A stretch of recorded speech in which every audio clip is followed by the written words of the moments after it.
Vodilno moštvo prvenstva iz Maribora je uspešno začelo spomladanski del nogometnega prvenstva. V Velenju je opisalo že 14. zmago in še naprej ostaja brez poraza. Tako, v prvem polčasu po tem začetnem pritisku nasprotnika, ko je imel 3 prekinitve zaporedoma, smo enostavno dominirali, bili 30 minut izredno razpoloženi, priložnosti prvo zadeli, pa priložnosti so se vrstile.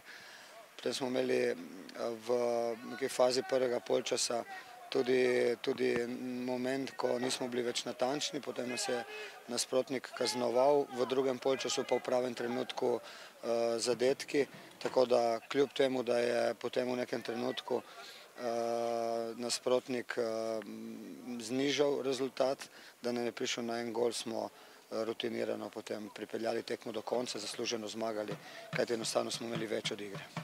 Ja, vsekakor. Pomembno je pač, da smo 4-krat zadeli, tudi, ne vem, žogo smo dobro držali v svoji posesti, tako da mislim, da smo lahko zadovoljni.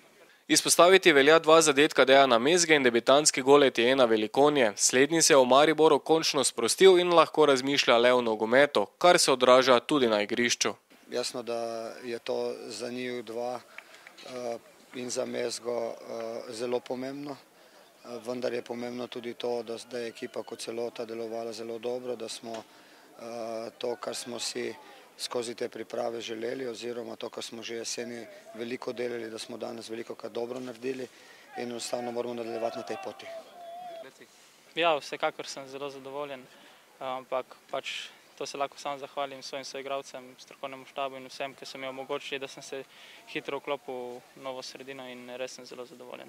Ob domačem porazu drugouvrščenih Domžal proti Kopru so Mariborčani povišali prednost na lestvici, ki sedaj znaša že 11 točk. V soboto prihaja v Ljudski vrt bivši klub Etiena Velikonje, Hit Gorica. Ja, vsekakor. Nikoli v bistvu še nisem zaigral proti Gorici, tako da bo nekaj posebnega, vendar sem profesionalci in naredil bom vse, da bomo spet iztržili vse 3 točke.